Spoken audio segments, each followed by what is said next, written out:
Hello दोस्तों, फिर से एक नया दिन, एक नई शुरुआत और बहुत सारे उत्साह के साथ मैं सलीम पठान स्वागत करता हूं आप सबका हमारे YouTube motivational channel Darwin by Salim Pathan में।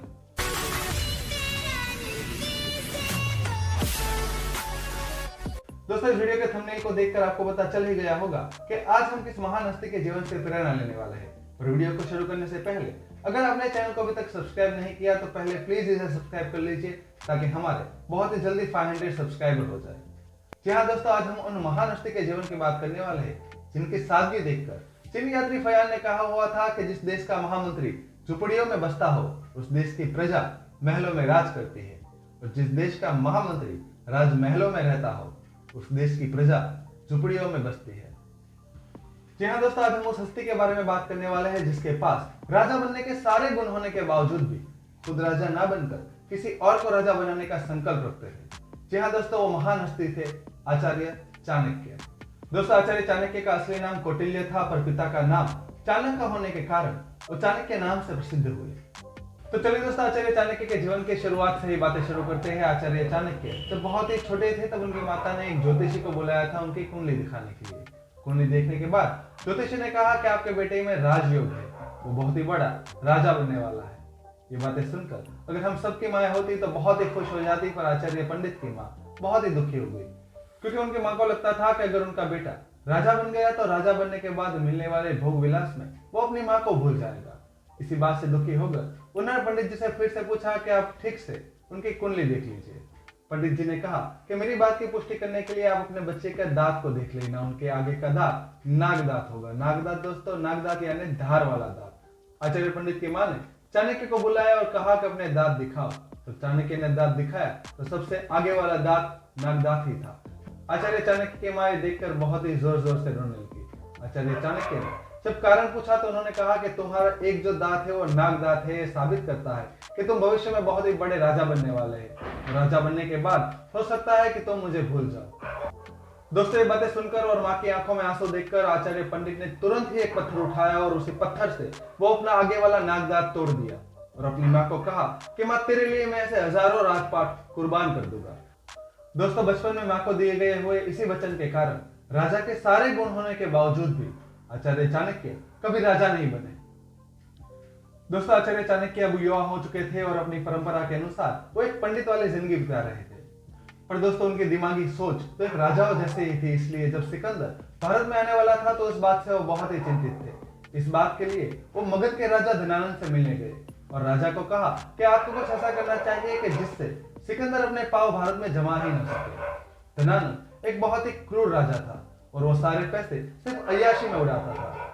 राजा धनानंद को आचार्य पंडित का काला रंग और उनके चेहरे के गंभीर भाव बिल्कुल पसंद नहीं आए और बहुत ही क्रूरता से उसने आचार्य चाणक्य पंडित को कहा कि पंडित, तू अपना काम कर, सिकंदर यहाँ कभी नहीं आ सकता। और यही बात आचार्य चाणक्य ने फिर से राजा को समझाने की कोशिश की तो राजा धनानंद ने क्रोध में आकर आचार्य चाणक्य को भरी सभा में लात मारकर गिरा दिया। और जब आचार्य चाणक्य गिरे तो उनके बाल की शिखा खुल चुकी थी।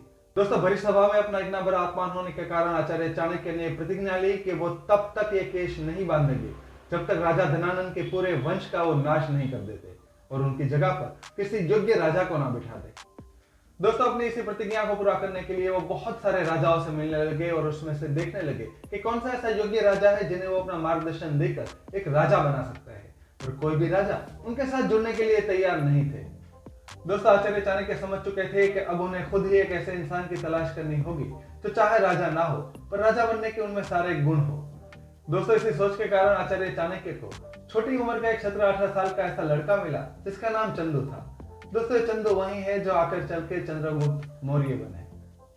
दोस्तों, आचार्य चाणक्य पंडित ने उस 17-18 साल के युवा लड़के को कहा कि तुम में वो सारे गुण है जो एक अखंड भारत के राजा बनने में होता है, और मैं तुम्हें राजा बनाने में पूर्ण सहायता करूंगा।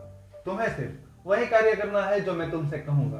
दोस्तों, उस युवा लड़के को अपने आप में तो थोड़ा भी संदेह था, पर चाणक्य के ऊपर उसे पूरा भरोसा था। इसलिए उसने सोचा कि जो भी आप कहोगे मैं उस सारे कार्य करने के लिए तैयार हूं। दोस्तों, इस बात से आप आचार्य चाणक्य पंडित के सोचने का नजरिया देखिए कि वो एक 17-18 साल के लड़के को लेकर सिकंदर जैसे महान योद्धा की सेना को हराने की बात सोच रहे हैं। अब दोस्तों, आचार्य चाणक्य ने चंद्रगुप्त के साथ मिलकर सिकंदर की सेना को हराने की नीतियां बनानी शुरू की। दोस्तों आचार्य चाणक्य पंडित ने चंद्रगुप्त को अपनी पहली नीति बताई कि जब तक अपने दुश्मन के किसी कमजोरी के बारे में पता ना चले तब तक उसका दोस्त बन के रहना चाहिए। इसलिए आचार्य चाणक्य ने चंद्रगुप्त से कहा कि कुछ भी हो जाए उसे सिकंदर की सेना में भर्ती हो जाना चाहिए ताकि वहां रहकर वो सारे राज जान सके। इसीलिए आचार्य चाणक्य ने बहुत ही मेहनत कर चंद्रगुप्त मौर्य को सिकंदर की सेना में शामिल करवा दिया। आचार्य चाणक्य को पता चला कि सिकंदर की सेना अब बहुत ही थक चुकी है, तो उन्होंने एक नीति बताई कि अब वो शरीर से तो थक चुके हैं, चलिए अब उन्हें मन से थकाते हैं। और इसी समय के दौरान आचार्य चाणक्य ने और चंद्रगुप्त ने अपनी 5 लाख की सेना तैयार कर ली और कुछ हाथियों के साथ सिकंदर की सेना पर हमला कर दिया और अंत में वो जंग जीत गए। तो दोस्तों इस तरह आचार्य चाणक्य ने और चंद्रगुप्त मौर्य ने मिलकर सिकंदर को कभी भारत में आने ही नहीं दिया। दोस्तों सिकंदर की सेना को हराने के बाद आचार्य चाणक्य और चंद्रगुप्त मौर्य का आत्मविश्वास 7वें आसमान पर था। उनको लगा कि वो मगध में जाकर धनानंद को भी अब हरा सकते हैं और अपना बदला बिल्कुल ले सकते हैं। पर दोस्तों इसका परिणाम यह हुआ कि सिर्फ आधे दिन में मगध की सेना ने चंद्रगुप्त मौर्य और उनकी सारी सेना को पराजित कर दिया। दोस्तों बहुत ही मुश्किल से आचार्य चाणक्य और चंद्रगुप्त मौर्य उस लड़ाई में से भागने में कामयाब हो गए और एक गांव में जाकर छुप गए। सुबह जब आचार्य चाणक्य घर के पास खड़े हुए थे तो उन्होंने देखा कि एक माँ अपने बेटे को खाना खिला रही है। उस माँ ने अपने बेटे के लिए खिचड़ी बनाई हुई है। खिचड़ी खाने के लिए बीच में हाथ डाला तो उसका हाथ जल गया क्योंकि खिचड़ी गर्म थी। ये देखकर उसकी माँ ने लड़के से कहा कि तुम भी चाणक्य की तरह मूर्ख हो कि जो सीधा बीच में हाथ डाल रहे हो, बीच में तो गर्म ही होगा। अगर तुम्हें पूरी खिचड़ी खानी है तो सबसे पहले तुम्हें परिधि को खाना चाहिए, यानी कि किनारे किनारे से खाना चाहिए जो भाग ठंडा है, और इसी तरह धीरे धीरे आकर तुम बीच की पूरी खिचड़ी खा सकते हैं। दोस्तों अब चाणक्य को समझ में आ गया था कि उन्होंने मगध में सीधा हमला कर सबसे बड़ी जीवन की गलती कर दी है। उन्हें सबसे पहले मगध के आजू बाजू रहे छोटे छोटे राज्यों को जीतना चाहिए था, और अपनी इस बहुत ही बड़ी भूल से सीख लेने के बाद उन्होंने यही किया कि सबसे पहले छोटे छोटे राज्य को जीता और बाद में अंततः वो मगध को भी जीतने में कामयाब हो गए। वहां पर राजा धनानंद को हटाकर चंद्रगुप्त मौर्य का राज्याभिषेक किया। तो चलिए दोस्तों आचार्य चाणक्य के पूरे जीवन को देखने के बाद हम ऐसी 10 बातें देखते हैं जो आचार्य चाणक्य ने अपने जीवन से हम सबको सिखाई है, और ये वो बातें हैं जो हमारे जीवन को बदल देने की ताकत रखती है।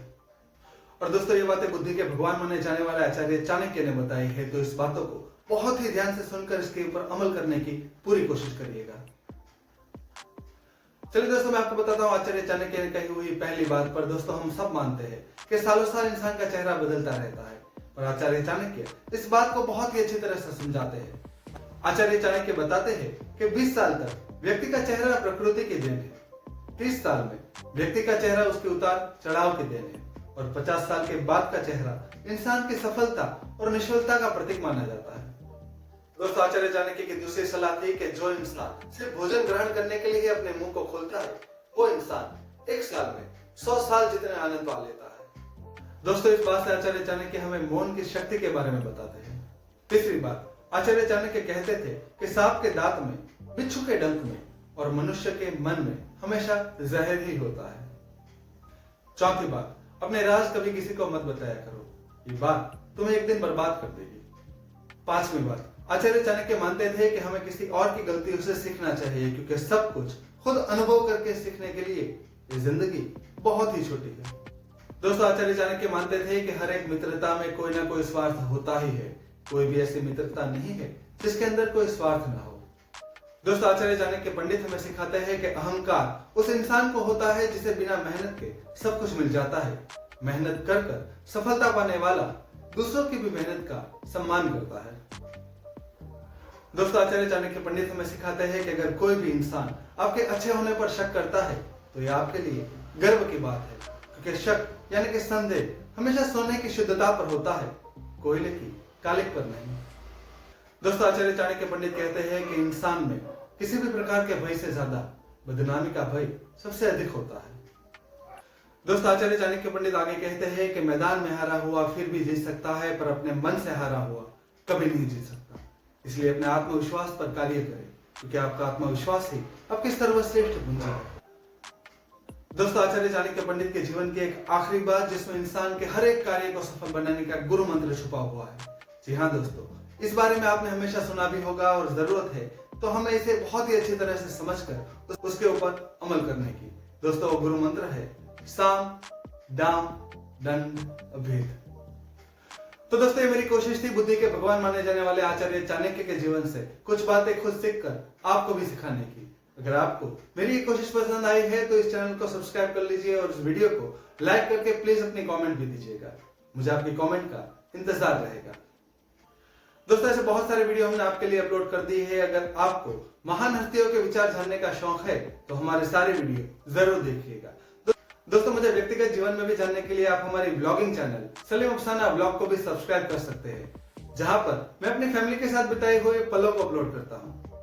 तो चलिए दोस्तों, मैं सलीम पठान आपकी राह देख रहा हूं किसी अगले वीडियो में। Thank you so much.